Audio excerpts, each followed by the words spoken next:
I am holding in my hand an AI factory. I am pulling the pin on the AI factory.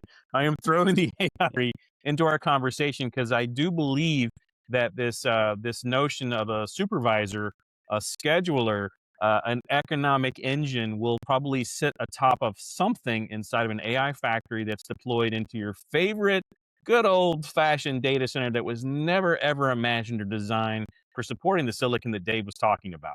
But someone's going to buy one, someone's going to put one in their data center, and that will be the appliance, going back to that appliance story again, that'll be the appliance that does that beneficial look ahead that you're talking about, Stephen. And I believe that someone's going to wait for the AI factory to ship that does that. I think there'll be software players that will want to partner with the larger OEMs, the Dells, the HPEs, the Lenovos, et cetera, of the world that are going to ship AI factory in a can. But I do believe that'll be a central component piece. Let us be your arbiter of where you go inside of the thing that we are helping you buy more of, or go outside, to your point, and make it simple, easy, elegant, beautiful, all the other phrases that would make you want to buy more of it. But that was me throwing the AI factory grenade.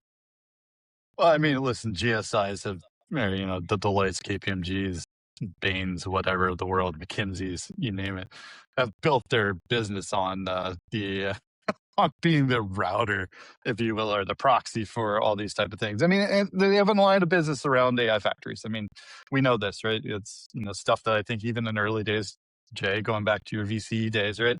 Like when we kind of the inception of this, thankfully I had left DMC at that point, but I still maintained my hooks into that space.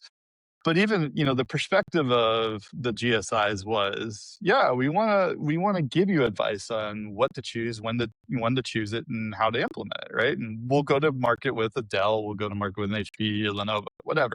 Supermicro will build this stuff.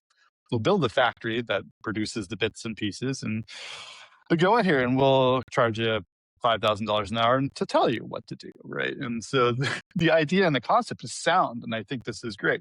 Stephen, going back to your point about aggregation theory, one of the benefits of OpenRouter was that it collected and cascaded everything together into one piece. And then OpenRouter got the brilliant idea, which remains to be vetted out in the longer term, of introducing their own models, right? So their collection. So we have OWL, which is their textual based models, right?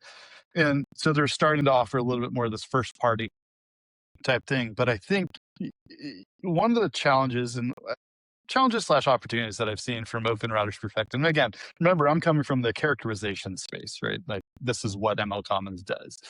Part of one of the beautiful things that OpenRouter did early on was that they integrated artificial analysis in the backend and said, hey, listen, you now can get cards. You can look at it. It's pretty pictures. It will give you capabilities. You can compare one thing to another. It still relies on the grunt work of the human doing the discovery work. Key point is the human side. One of the things that becomes interesting that you've represented is this idea of an agent autonomously picking the best choice for the tool at hand. Now, that requires a lot of meta intelligence, right? Again, it's not just latest of a model variation. It's how does DeepSeek take JSON and formulate it, right? How do you trigger an individual model's, capabilities without, because they differ and they don't always differ in the same way, right? I've had problems with DeepSeek, flipping between DeepSeek and Qwen before.